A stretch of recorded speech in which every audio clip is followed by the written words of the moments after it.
NEET examination 2026 आप सभी के पास ये न्यूज पहुंच चुकी है। एग्जामिनेशन फाइनली कैंसिल हो चुका है। ये वीडियो जो मेरे पीछे चल रहा है ये उस समय का है जिस समय नीट की एग्जामिनेशन की फॉर्म आई थी और हम लोगों ने थोड़ी सी डिस्क्रिप्शन के माध्यम से स्टूडेंट्स की मदद करने की कोशिश करी थी कि वो फॉर्म को कैसे भरे और किन किन चीजों की आवश्यकता है। लेकिन आज दोबारा हम लोग ये वीडियो को लगभग 3 महीने के बाद इसलिए बना रहे हैं क्योंकि नीट की एग्जामिनेशन कैंसिल हो चुका है। बच्चों ने फॉर्म भरा, बहुत मेहनत करके प्रिपरेशन करी, सारी तरह के प्रिकॉशन लिए गए, लेकिन उसके बावजूद फाइनली पेपर लीक हो जाता है और उसके बाद स्टूडेंट्स के सालों की मेहनत, महीनों की मेहनत और लगातार उनके एफर्ट और बहुत सारे पैसे खर्च करने के बाद वो दोबारा उस जगह पे खड़े हैं जहां से उन्होंने शुरुआत की थी। एनटीए ने ऑलरेडी डिक्लेयर कर दिया है कि जो बच्चे फॉर्म भरे हैं उनको दोबारा से फॉर्म नहीं भरना पड़ेगा। सेंटर जो उनका चॉइस था, सेंटर चॉइसेस भी वही रहेंगे, लेकिन एडमिट कार्ड दोबारा से रिलीज होगा और उसके बाद ये प्रक्रिया आगे से फिर से निर्धारित होगी। और मुझे ऐसा लगता है कि इस पूरी प्रक्रिया को दोबारा से स्टार्ट करने में लगभग 1.5 से 2 महीने तक का अनुमानित समय लगना चाहिए।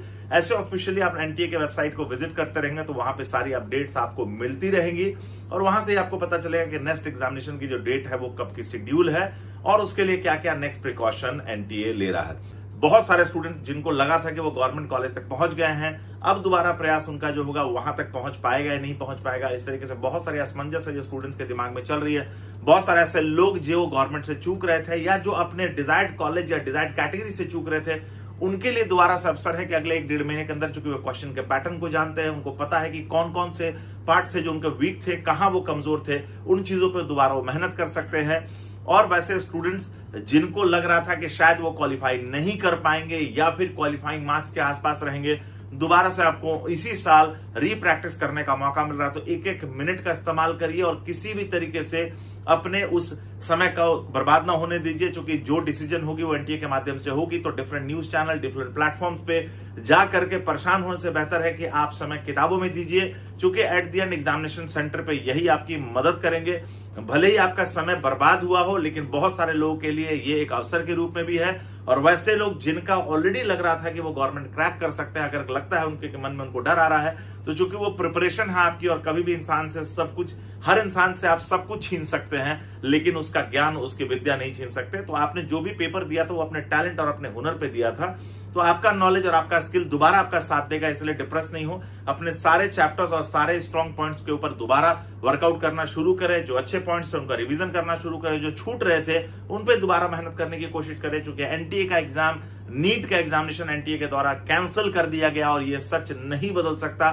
सो बेटर है, बाकी व्यर्थ चीजों में दिमाग लगाने से बेटर है कि आप अपने लिए एक प्लेटफॉर्म बनाएं, अपने लिए प्लानिंग बनाएं, स्ट्रैटेजी बनाएं और अपने सारे लूप होल्स को भरने की इस बार कोशिश करें और जो आपके यूएसपीज थे उनके ऊपर काम करें। यही मेरी तरफ से सलाह और सुझाव रहेगा। फिलहाल अब इस 1-1.5 महीने में आपको क्या करना चाहिए, क्या आपकी प्लानिंग होनी चाहिए, इसी के ऊपर करेंगे हम लोग पूरी चर्चा। मैं सुरेश कुमार, जनरेशन शिक्षा समाधान के प्लेटफॉर्म से कोशिश करूंगा आपको सारी अपडेटेड इन्फॉर्मेशन नीट 2026 की देने की। तो अगर आप नए हैं तो चैनल को सब्सक्राइब कर लीजिए और बेल आइकन को दबाना ना भूलिए, ताकि अगर नीट एडमिशन से रिलेटेड, काउंसलिंग से रिलेटेड, फॉर्म से रिलेटेड या एग्जामिनेशन से रिलेटेड कोई भी क्यूरी होती है तो हम कोशिश करेंगे कि अपने प्लेटफॉर्म के माध्यम से सबसे पहले आप तक उसको जरूर पहुंचाए। तो नीचे बेल आइकन उसको जरूर दबाइए और चैनल को सब्सक्राइब कर लीजिए, थोड़ा सा हौसला मिलता है ताकि और भी अपडेटेड वीडियोस आप तक हम लोग यूं ही पहुंचाते रहें। चलिए वीडियो की शुरुआत करते हैं।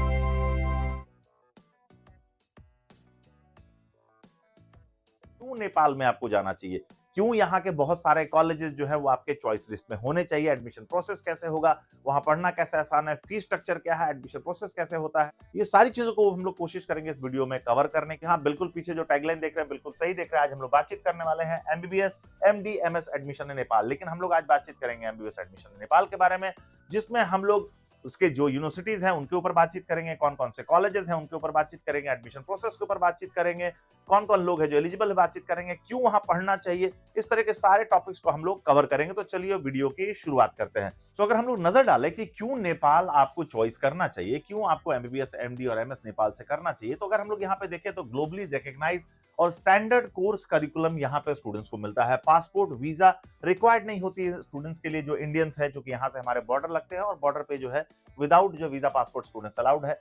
चीप ट्रांसपोर्टेशन है जिसमें इंडिया और नेपाल के बीच में डायरेक्ट बस सर्विसेज भी चलती है, ट्रेन भी चलती है और फ्लाइट से भी जा सकते हैं। हॉस्पिटल जो कॉलेजेस हैं यहाँ पे, उनका हॉस्पिटल के जो कॉलेजेस के जो हॉस्पिटल है, उनके पास पेशेंट फ्लो काफी अच्छा और बेड ऑक्यूपेंसी भी काफी अच्छी होती है। जो बच्चे वहां पे इंटर्नशिप करते हैं उनको वहां पे मंथली स्टाइपेंड भी मिलता है। फीस जो है अगर कंपैरेटिवली देखें तो फीस काफी अफोर्डेबल है और क्वालिटी ऑफ एजुकेशन काफी अच्छी है।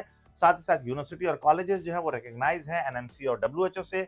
टीचिंग जो होती है वो और लर्निंग जो वहां पे होती है, स्टूडेंट्स इंग्लिश मीडियम से ही करते हैं, इसलिए बहुत ज्यादा किसी भी जगह से आप आ रहे हो, किसी भी लैंग्वेज में इंडिया के किसी भी कोने से हो, लैंग्वेज को लेकर के आपको इशू नहीं आती है। अगर हम डिजीजेस की बात करें, चूंकि हर व्यक्ति जो बाहर पढ़ने जाता है वो ये देखना जरूरी है कि जब आप वापस इंडिया में आकर के प्रैक्टिस करेंगे तो आप जो डिजीजेस के ऊपर में पढ़ाई की है या डिजीज के ऊपर जो प्रैक्टिस किया है वो इंडिया से मैच करना चाहिए। तो अगर हम नेपाल के और इंडिया के कल्चर्स की बात करें, क्लाइमेटिक कंडीशंस की बात करें, खान पान की बात करें, तो ऑलमोस्ट इतना सिमिलर है कि हमारे और वहां के सेम डिजीजेस होते हैं। तो इसलिए वहां पे क्लिनिकल प्रैक्टिस काफी अच्छी होती है।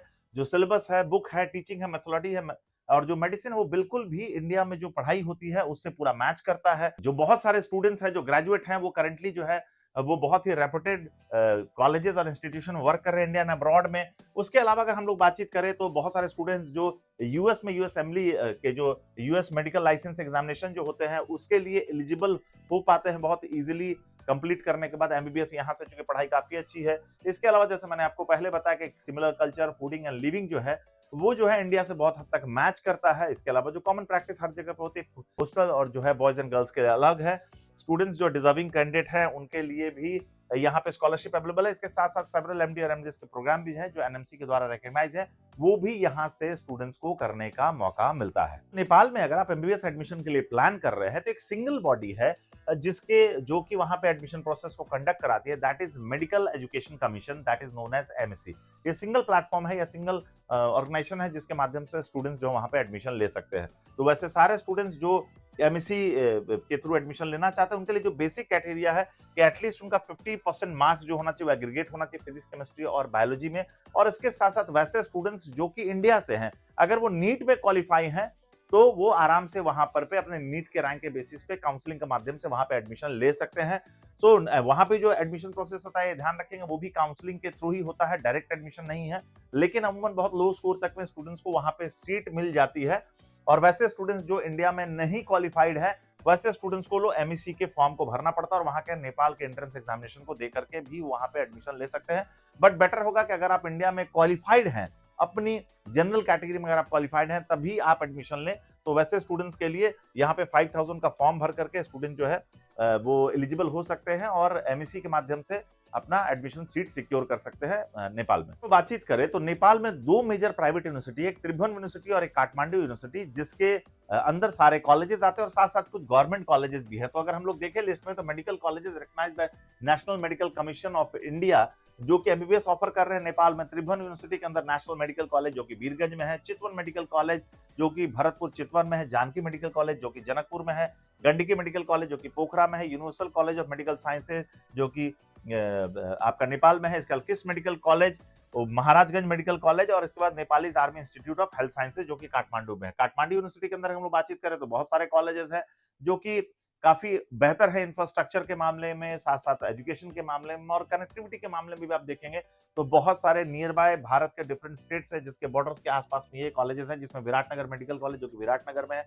नेपाल मेडिकल कॉलेज जो कि काठमांडू में है, BNC Medical College Teaching Hospital, उसके अलावा Kathmandu Medical College, Nobel Medical College, College of Medical Sciences Chitwan, Devdaha Medical College, Lumbini Medical College, Kathmandu University of Medical Sciences, Manipal College of Medical Sciences Pokhara, Nepalgunj Medical College और इसके अलावा वहां के कुछ गवर्नमेंट कॉलेजेस भी हैं जिनके बारे में यहाँ पे सारी अपडेट्स आपको देखने को मिल सकती है। तो ये थे वो सारे कॉलेजेस जो कि नेपाल के दो यूनिवर्सिटीज के अंदर में आते हैं और जहां पे आप चाहें तो अपने लिए सीट सिक्योर कर सकते हैं। अब हम लोग एक एक करके ये समझने की कोशिश करेंगे कि डिफरेंट कॉलेजेस का इंफ्रास्ट्रक्चर कैसा है, कहाँ लोकेटेड है, कितनी सीट्स है, हॉस्पिटल इंटेक कैसा है, इसकी पूरी ब्रीफ डिटेल्स जो होगी हम लोग आगे और इस वीडियोस में देखेंगे। तो अभी आप अगर इस वीडियो को देख रहे हैं तो लास्ट तक इसमें जरूर बने रहिए ताकि सारी इंफॉर्मेशन आप तक पहुंच जाए। हम लोग अब बात करेंगे त्रिभुवन यूनिवर्सिटी के अंदर आने वाले कॉलेज नेशनल मेडिकल कॉलेज के बारे में जो कि त्रिभुवन यूनिवर्सिटी से एफिलिएटेड है।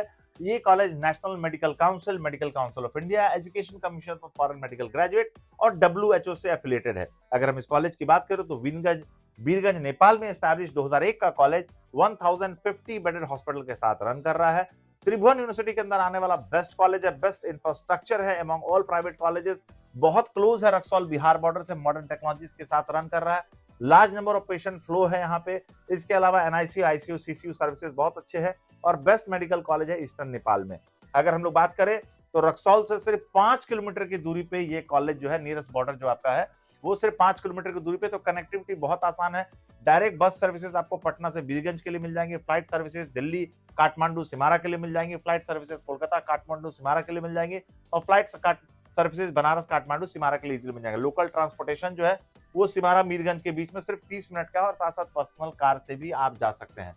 एमबीबीएस के अलावा यहाँ पे बीएससी नर्सिंग और इसके अलावा पीजी की भी बहुत सारे ब्रांचेस यहाँ पे हैं। तो अगर आप प्लान कर रहे हैं एडमिशन के लिए और नेपाल में आप अगर त्रिभुवन यूनिवर्सिटी के अंदर देख रहे हैं तो नेशनल मेडिकल कॉलेज जो है ये आपके चॉइस लिस्ट में होना चाहिए, क्योंकि one of the best prominent medical college है वहां का ये।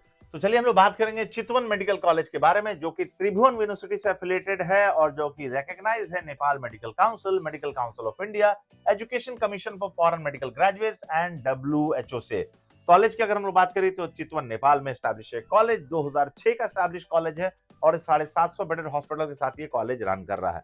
लोकेटेड है ये मेडिकल सिटी ऑफ नेपाल में, क्लीन और पीसफुल एनवायरनमेंट है, मॉडर्न टेक्नोलॉजीज का यूज होता है, large number of patient flow OPD में है और साथ साथ आईसीयू, एनआईसीयू, सीसीयू सर्विसेज जो है वो भी काफी बेहतर है। यहाँ पे अगर हम नियरेस्ट बॉर्डर की बात करें तो 137 किलोमीटर जो है वो नेपाल रक्सौल बॉर्डर जो है उसको से टच करता है और 126 किलोमीटर सिर्फ और सिर्फ सोनाली जो यूपी का बॉर्डर है उससे टच करता है। बस सर्विसेज की बात करें तो पटना भरतपुर, दिल्ली भरतपुर, इसके अलावा उत्तर प्रदेश भरतपुर के लिए बहुत सारी बस सर्विसेज मिल जाएंगी। फ्लाइट सर्विसेज की बात करें तो दिल्ली काठमांडू भरतपुर, कोलकाता काठमांडू भरतपुर और साथ साथ बनारस काठमांडू भरतपुर के लिए मिल जाएंगी। और पर्सनल भी आप रोड बाय रोड भी ट्रैवल कर सकते हैं। एमबीबीएस की तो पढ़ाई होती है यहाँ पे, इसके अलावा BDS, BSc, bachelor of nursing, BMLT, इसके अलावा पीजी की भी बहुत सारी ब्रांचेस है जो यहाँ पे पढ़ाई होती है। तो अगर आप नेपाल में कॉलेज का सर्च कर रहे हैं और आप त्रिभुवन यूनिवर्सिटी के अंदर कॉलेज की तलाश कर रहे हैं तो Chitwan Medical College one of the best medical college आपके चॉइस लिस्ट में जरूर होना चाहिए। तो बात करेंगे एक और बेहतरीन कॉलेज के बारे में जो कि त्रिभुवन यूनिवर्सिटी के अंदर आता है, that is Janki medical college. Janki medical college जो कि त्रिभुवन यूनिवर्सिटी से एफिलिएटेड है, जो कि Nepal medical council, national medical commission, education commission for medical council और वर्ल्ड हेल्थ ऑर्गेनाइजेशन से भी एफिलिएटेड है। अगर हम बातचीत करें इस कॉलेज की तो ये कॉलेज जनकपुर नेपाल में स्टैब्लिश है। 1999 का मतलब लगभग 27 साल पुराना कॉलेज, 525 बेडेड के साथ प्राइवेट मेडिकल कॉलेज के रूप में रन कर रहा है। मॉडर्न टेक्नोलॉजीज का इस्तेमाल करते हैं। साउंड आईसीयू, एनआईसीयू, एनसीसीयू बहुत बढ़िया है। वेरी क्लोज है आपका बीठामोर बॉर्डर बिहार से, large number of patient OPD में, 30 किलोमीटर सिर्फ बीठामोर जो है बिहार का बॉर्डर है वहां से ये आपका कॉलेज है। और यहाँ से आप देखेंगे तो पटना जनकपुर, इसके अलावा डायरेक्ट अयोध्या जनकपुर के लिए भी बस सर्विसेज आपको मिलेंगे। और फ्लाइट सर्विसेज की बात करें तो दिल्ली से और बनारस से यहाँ पे आपको फ्लाइट सर्विसेज भी इजीली मिल जाएंगे और साथ साथ कोलकाता से भी फ्लाइट सर्विसेज आपको मिल जाता है। इसके अलावा पर्सनल कार से भी आप यहाँ पे ट्रेवल कर सकते हैं। और यहाँ पे एमबीबीएस के अलावा BSc nursing, bachelor nursing, BMLT और साथ साथ पीजी की सारी जो कोर्सेज हैं उनकी यहाँ पे पढ़ाई दी जाती है। तो अगर आप एक मेडिकल कॉलेज की तलाश कर रहे हैं त्रिभुवन यूनिवर्सिटी में तो जानकी मेडिकल कॉलेज भी आपकी चॉइस लिस्ट में जरूर होना चाहिए। त्रिभुवन यूनिवर्सिटी के अंदर आने वाले एक और medical college, KIST Medical College के ऊपर हम लोग बातचीत करेंगे, जो कि Nepal medical Council of India और Education commission for Foreign Medical Graduate से एफिलिएटेड है। कॉलेज जो है वो महालक्ष्मी मल्टी सिटी वार्ड नंबर 1 ललितपुर नेपाल में स्टैब्लिश है। 2006 का स्टैब्लिश कॉलेज 500 बेडेड हॉस्पिटल के साथ रन कर रहा है। प्राइवेट मेडिकल कॉलेज है, काठमांडू वैली के हार्ट में स्टैब्लिश है, मॉडर्न टेक्नोलॉजी का इस्तेमाल करते हैं। और साथ ही साथ आईसीयू, एनआईसीयू, सीसीयू जो है सर्विसेज जो है, बॉर्डर जो है सर्विसेज जो है ये आपको यहाँ पे मिलती है। बॉर्डर की अगर हम बातचीत करें तो 260 किलोमीटर है रक्सौल जो कि बिहार का बॉर्डर है और 265 किलोमीटर सोनाली जो कि यूपी का बॉर्डर है। डायरेक्ट आपको जो बस सर्विसेज मिलेंगी वो पटना काठमांडू, दिल्ली काठमांडू और इसके साथ साथ उत्तर प्रदेश काठमांडू के लिए मिलेंगी। फ्लाइट सर्विसेज दिल्ली, कलकत्ता और बनारस यहाँ पे अवेल कर सकते हैं। पर्सनल कार के थ्रू इजी एक्सेस है आपका यहाँ पे। और बैचलर की बात करें तो आपकी बैचलर की यहाँ पे पढ़ाई के अलावा बीएससी एमबीबीएस की पढ़ाई के अलावा BSc nursing, bachelor of dental surgery, उसके अलावा पीजी नर्सिंग और इसके अलावा पीजी की बहुत सारी ब्रांचेस है जिनकी यहाँ पे पढ़ाई होती है। तो अगर आप त्रिभुवन यूनिवर्सिटी के अंदर एक कॉलेज की तलाश कर रहे हैं तो किस मेडिकल कॉलेज आपके चॉइस लिस्ट में जरूर होना चाहिए। तो अभी हमने देखा कि कैसे त्रिभुवन यूनिवर्सिटी के अंदर डिफरेंट कॉलेजेस हैं, क्यों नेपाल हमें चुनना चाहिए, कैसे ये कॉलेजेस भारत के different border, waste Bengal, Uttar Pradesh और बिहार के डिफरेंट लोकेशन से बहुत नजदीक हैं। क्लाइमेटिक कंडीशन, भाषा सब कुछ एक है। तो बहुत सारे स्टूडेंट ऐसे हैं और काफी पुराने, ज्यादातर मेडिकल कॉलेज जो है वो मिनिमम जो सबसे नया कॉलेज जो है वो भी 12 साल पुराना है और सारे कॉलेजेस लगभग 30 ईयर्स ओल्ड है। तो काफी अच्छा इंफ्रास्ट्रक्चर, काफी अच्छा पेशेंट रूट के साथ नियर बाय कनेक्टिविटी के अगर मामले में भी देखेंगे तो काफी आसान है स्टूडेंट्स के लिए यहाँ पे पढ़ना। यहाँ की जो कॉलेज की फीस है, यूनिवर्सल फीस सबकी $75,000 है। तो सबसे पहले आपको ये समझना है कि अगर आप इस फीस स्ट्रक्चर के साथ, अगर आप चाहते हैं कि इस फीस में आपको कोई डिस्काउंट मिल जाए, डिफरेंट कॉलेजेस में आपको फीस में कोई कंसेशन मिले, तो आपको प्लान जल्दी करना पड़ेगा, क्योंकि आप नीट में अगर एलिजिबल भी हैं या नहीं एलिजिबल हैं तो भी आपको एमएससी के फॉर्म भरने पड़ेंगे। 5000 के फॉर्म होता है इंडियन करेंसी में और 8000 का फॉर्म होता है नेपाली करेंसी में। बिना इस फॉर्म को भरे आप एलिजिबल नहीं होंगे वहां पे एडमिशन के लिए। एडमिशन की प्रक्रिया जो होती है बिल्कुल काउंसलिंग के माध्यम से ये होती है, जो कि इंडिया में होता है। इसलिए ये जरूरी है कि आप जो है नीट में जरूर क्वालिफाई हो, तभी आप वहां पे एलिजिबल होंगे और तभी आप वापस आके इंडिया में प्रैक्टिस भी कर पाएंगे। तो अगर आप चाहते हैं कि फीस में आपको डिस्काउंट मिले, किस तरीके से आपका वहां पे एडमिशन हो, फर्स्ट पेमेंट क्या होगी, फीस को आपको कितने सालों में क्लियर करना पड़ेगा, कैसे इस पूरे एडमिशन प्रोसेस को आप आसान बना सकते हैं, फॉर्म कैसे भर सकते हैं, इस तरह की सारी इंफॉर्मेशन के लिए जनरेशन नेक्स्ट शिक्षा समाधान अब्रॉड एडमिशन के माध्यम से नेपाल एडमिशन में आपको असिस्ट करेगा, जिसमें एमएससी के फॉर्म भरने से लेकर के डिफरेंट कॉलेजेस में बुकिंग के माध्यम से, साथ साथ काउंसलिंग अपियरिंग में, और इसके अलावा थ्रू आउट जो अगले 5.5 साल आप वहां पर रहेंगे, इसमें कंप्लीट असिस्टेंस हमारे माध्यम से आपको मिलेगा। और साथ ही साथ अगर किसी तरह की कोई चैलेंजेस भी इसमें फील होती है तो भी हम प्रयास करेंगे कि हम आपको असिस्ट कर सकें। तो अगर आप एक स्टूडेंट हैं और प्लान कर रहे हैं अपने लिए कॉलेज जो कि नेपाल में आपकी तलाश कर रहे हैं, तो बहुत वेट मत करिएगा, क्योंकि लिमिटेड सीट्स होती है। ऑलरेडी 1.5 महीने का समय जो है या 2 महीने का समय एक्सटेंड होगा एग्जामिनेशन में, और रिजल्ट आने में भी थोड़ा और ज्यादा समय लगेगा। तब तक मैक्सिमम कॉलेज जो है नेपाल के, उनकी सीट्स या तो भर जाएंगी, या फिर जो कॉलेजेस आपके लिए करेक्टिंग पॉइंट ऑफ व्यू से बहुत इजी एक्सेसिबल है वहां पे सीट्स अवेलेबल नहीं रहेगी, या फिर जो फीस बजट है वो इंक्रीज हो सकता है। तो अगर आपको ऐसा लगता है कि आप इस बार क्वालिफाई कर गए थे, इसका मतलब है कि नेक्स्ट बार भी जब नीट होगा तो उसमें भी आप जरूर क्वालिफाई कर जाएंगे। और अगर आपको लगता है कि आपका स्कोर 150 से ऊपर है, तो आपको नेपाल में अपने एडमिशन को सिक्योर कर लेना चाहिए, क्योंकि बहुत इकोनॉमिक बजट में वर्ल्ड क्लास एजुकेशन यहाँ पे आपको मिलता है। तो इस सारी का अपडेटेड इंफॉर्मेशन के लिए आप जनरेशन नेक्स्ट से अभी जुड़े, और अगर आपको कोई क्वेरी होती है तो जो नंबर दिए गए हैं उस पर क्लिक करें, व्हाट्सएप पे जाकर के 1-to-1 चैट कर सकते हैं, या डायरेक्ट कॉल के माध्यम से भी अपने सारे कंफ्यूजन या किसी भी क्वेश्चन है उसके सारी क्विज ले सकते हैं। तो आज हम लोगों ने इस वीडियो के माध्यम से कोशिश की कि नेपाल के एडमिशन प्रोसेस को कवर करें, और मुझे लगता है ये वीडियो अगर आपको पसंद आता है तो जरूर इसको आप लाइक, शेयर और सब्सक्राइब जरूर करिए। और साथ ही साथ नेक्स्ट किस टॉपिक पे वीडियो बनाए, इसके लिए भी आप अपनी रिकमेंडेशन के लिए नीचे कमेंट सेक्शन में अपने वैल्यूएबल कमेंट्स दे सकते हैं। बहुत बहुत धन्यवाद इस वीडियो को वॉच करने के लिए।